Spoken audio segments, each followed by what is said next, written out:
Hello friend, good morning. मेरा नाम धीरज सिंह है। हम आप लोग के लिए इस चैनल पे क्लास 10th और 12th बिहार बोर्ड के लिए चैप्टर वाइज ऑब्जेक्टिव लिख के आएंगे।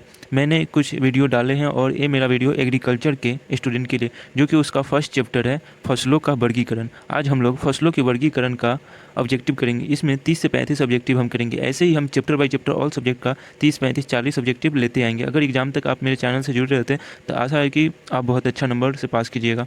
चलिए वीडियो को स्टार्ट करते हैं। आपका पहला क्वेश्चन है, फसल उत्पाद की श्रेणी में निम्न में से कौन सी नकदी फसल है? तो आपका राइट आंसर हो जाएगा कपास, जो कि ऑप्शन नंबर सी में है। किस फसल को रबी फसल कहा जाता है? तो आपका गेहूं हो जाएगा। गेहूं को हम लोग रबी फसल कहते हैं। मक्का किस प्रकार की फसल है? तो मक्का खरीफ फसल है, जो कि ऑप्शन नंबर ए में है। मसालों में किस प्रकार का उत्पाद होता है? तो मसालों में धनिया है जो उत्पादन होता है ज़्यादा।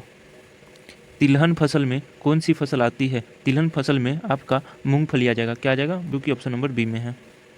गेहूं की किस्म क्या है? तो गेहूं की किस्म आपका बी नंबर ऑप्शन होगा, HD 2967 हो जाएगा। धान की प्रमुख किस्म कौन सी होती है? तो IR8 होता है। क्या होता है धान की प्रमुख किस्म? IR8।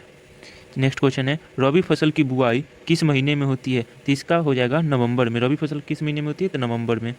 खरीफ फसल की कटाई का समय क्या होता है? सितंबर से अक्टूबर होता है। क्या होता है? सितंबर से अक्टूबर होता है। जायद फसलों का उदाहरण क्या है? तो जायद फसलों का उदाहरण मूंग हो जाएगा। क्या हो जाएगा? मूंग। कौन सी फसल तिलहन की श्रेणी में आती है? आपका तिलहन की श्रेणी में सरसों आता है। कौन सा आता है? सरसों। किस फसल में सबसे अधिक जल की आवश्यकता लगता है? तो सबसे ज़्यादा जल धान की खेती में लगता है। कौन सी खेती में? धान की खेती में। कौन सी फसल खरीफ फसल है? तो आपका मूंगफली हो जाएगा। क्या हो जाएगा? मूंगफली। सबसे अधिक क्षेत्रफल में उगाई जाने वाली फसल कौन सी है? तो धान हो जाएगा। भारत में सबसे ज़्यादा खेती धान की ही किया जाता है। बाजरा किस किस प्रकार की फसल है? तो बाजरा खरीफ फसल है। क्या है? खरीफ फसल है। सोयाबीन किस प्रकार की फसल है? सोयाबीन भी आपका खरीफ फसल में ही आएगा। चाय की किस प्रकार की फसल मानी जाती है? तो चाय नगदी फसल मानी जाती है। क्या मानी जाती है? नगदी फसल। मूंगफली किस श्रेणी में आती है? तो मूंगफली तिलहन में आती है। क्या आती है? तिलहन में। किस फसल को जयाद फसल कहा जाता है? तो खरबूज। खरबूजा है ना, खरबूजा को हम लोग जयाद फसल कहते हैं। पुष्पों की खेती को क्या कहा जाता है? तो पुष्पोत्पादन। पुष्पोत्पादन कहा जाता है।